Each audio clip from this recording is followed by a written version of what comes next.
Today we are going to be discussing the married single. With us to do the discussion as always, we have Mami Eunice Kweno. She's the wife of the resident minister of Adenton Estate Worship Center. She's an educationist, and then she's currently the language coordinator for Educational Municipal Directorate. We also have Auntie Harriet Agbanya. She is an HR and then a training consultant, and she's a women's leadership advocate. Currently, she's serving as the area women's leader for Sakumono, the Church of Pentecost. Ladies in Christ, you are warmly welcome. Thank you. All right, so let's delve straight into the issue for the day. So, like I said, we're talking about being married and being single at the same time. Anonymous, this is my story. I used to think being single in a marriage meant loneliness. I was wrong, because loneliness is one thing, but being with someone who chooses to live like you don't exist, that is something else entirely. I didn't marry a stranger, but somewhere along the line, I started living with one. Not because they disappeared, but because they never fully showed up. See, nobody prepares you for this version of marriage. The one where your partner still acts like they are single. Just with the roommates they occasionally check in on. They move freely, make plans freely, decide freely, like there's no we attached to their life. And you're expected to understand, to adjust, to not overreact. But tell me, when did commitment become optional? When did marriage become something you fit into your life rather than build your life around? Because I started noticing things. It's the way they don't mention you in rooms you should be known in. This is serious. They don't mention you in rooms you should be known in. The way their phone gets more attention than your presence. The way they consult everyone but inform you. This I'm taking it personal. And let's be honest, it's not always cheating. Sometimes it's worse. It's emotional absence. I think we mentioned this last week. It's selective partnership. It's enjoying the benefits of marriage without responsibility of it. And the most dangerous part, they don't even think they are doing anything wrong, because in their mind, they are still present. They are still loyal. They are still trying. But here's the truth nobody likes to say out loud. You can be faithful and still be unavailable. You can be connected and still be disconnected. You can be married and still be living single. So the question is, are they truly partnering with you or just coexisting beside you? These are the questions that Anonymous asked, and then you try as much as possible to try to break them down as best we can. So, Mami, Anonymous says I should ask you, when someone is married but still behaves like they are single, is that a personal flaw or a sign that the marriage itself isn't meeting their needs? That's serious. Thank you so much. I would say that it is a great flaw. Not that the marriage isn't meeting the need, but it's a flaw. Because, marriage is hard work. Marriage is hard work. As we stated in last week, we were saying that sometimes some people get into marriage and then they get surprised about the things that they meet and the things that they are seeing. Marriage is not like an excursion where you go and then you know that in the course of the day you still come home. But it is a lifetime something. So when Genesis chapter 2 verse 24 says that this is for this reason a man would leave the father and the mother and be united with his wife, and the two of them will become one flesh. So if someone is married and the person is still behaving so, it means that the person has not left spiritually, emotionally, and all others. And all others.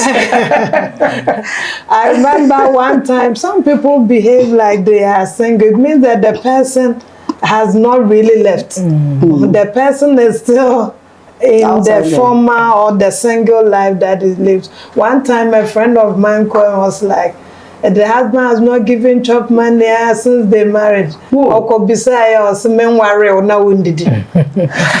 But if the person is sitting now, what before bed, and we should know, and that is why I'm stressing the point that anyone who feels that way has taken marriage to be a light thing, an easygoing something. But when he or she sees the peculiarities and the things that are happening, it's like, hey, the way they know what born to free.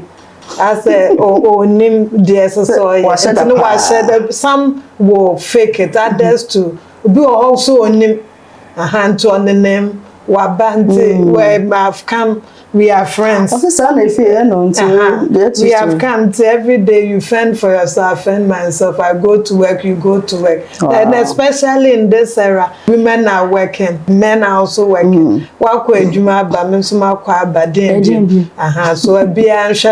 Wow. So we need to stress the fact that marriage is hard work. So anyone who refuses to see that living aspect, yes, your wife and children.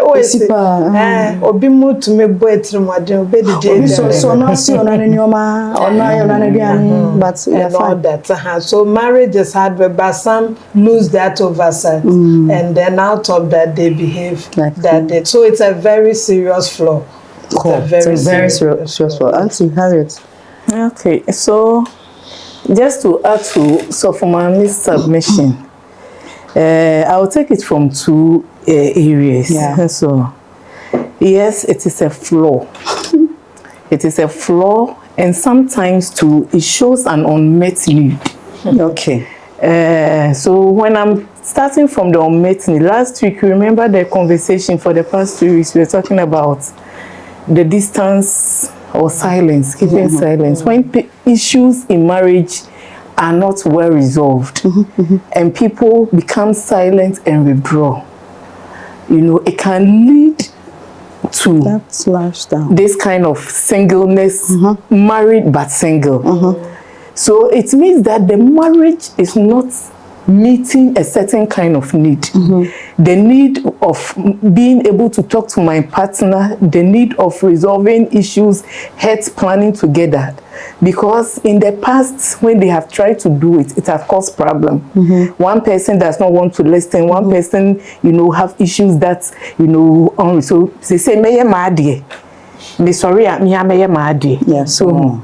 When things in the marriage are not resolved, it's very easy for people to lead single lives in marriage. That is when you see your husband or the men eating outside before they are coming home, because they are not happy with certain things that are going on. They've not had the opportunity to address it, or when they were addressing it, the spouse was not ready to listen. So in order to bring peace, in order not to talk over and over again, then let me do things the way that will suit me. And therefore they start living like singles even though they are married.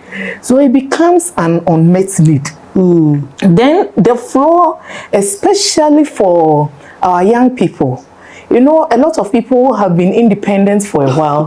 They do things by themselves, and especially when you find the working ladies where they have worked and their own income, do things their own way. You know, having certain kind of friends, and they meet people and they are happy. Yes, of course, my age, I can marry, and they marry. But they marry without realizing. So Mami was talking about living. That's when the moment two people become one, it's two people who have become one. So there is no me. It's we. We have said this thing in one of our discussions already. And if you do not come to that realization, and there is this misconception that, oh, you can marry and be yourself and do whatever you want to do. Marriage will not change you. Marriage should not change who you are. It's not true. Conception.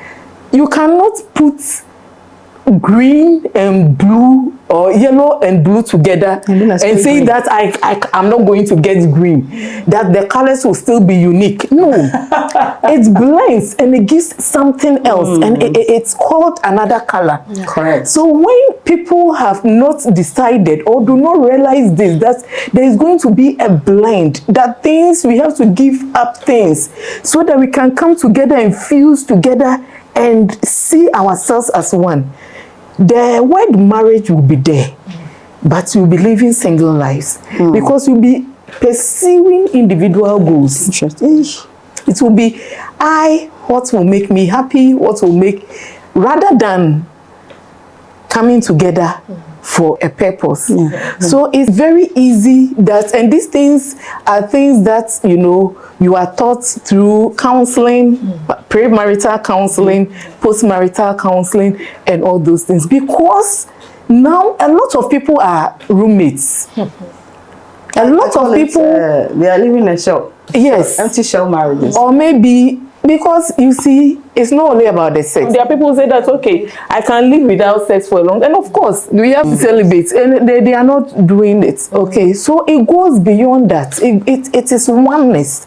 Oneness in spirit, oneness in body, oneness in decisions, and all those things. So yes, it is a flaw and it is an unmet need. It's a flaw and an unmet need. We are going for a short commercial break. We'll be right back.